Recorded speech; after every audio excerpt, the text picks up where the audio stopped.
નમસ્કાર દર્શક મિત્રો, હું જપન શાહ, કાનમ એક્સપ્રેસ ન્યૂઝમાં આપનું સ્વાગત છે। જોઈએ આજના મુખ્ય અને મહત્વના સમાચાર। ઇસ્લામ ધર્મના પૈગંબર મોહમ્મદ સાહેબનો જન્મદિવસ ને ઇસ્લામ અનુયાયીઓ ઈદે મિલાદના નામે શ્રદ્ધાપૂર્વક ઉજવે છે। આગામી 26 ઓગસ્ટ 2026ને બુધવારના દિવસે આ તહેવાર ઉજવવામાં આવશે, જે અંતર્ગત ભરૂચ જિલ્લાના નબીપુર ગામમાં આવનાર તહેવારને ઉજવવા માટેની તમામ તૈયારીઓ પૂરજોશમાં છે। ગામના દરેક ધાર્મિક સ્થળો, ગામના મુખ્ય માર્ગો, ગલીઓ અને ઘરો રંગબેરંગી લાઇટોની રોશનીઓથી રંગાઈ ગયા છે। ગામમાં જ્યાં જુઓ ત્યાં રંગબેરંગી રોશની નજર આવશે।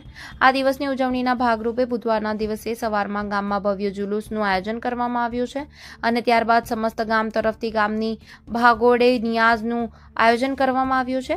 આ નિયાઝનો કોઈપણ જાતના નાતા જાતના ભેદભાવ વગર દરેકને તેનો લહાવો મળશે। આ દિવસે શ્રદ્ધાળુઓ ઈદે મિલાદના નામે ઉજવશે। રિપોર્ટર રવિ સૈયદ, નબીપુર।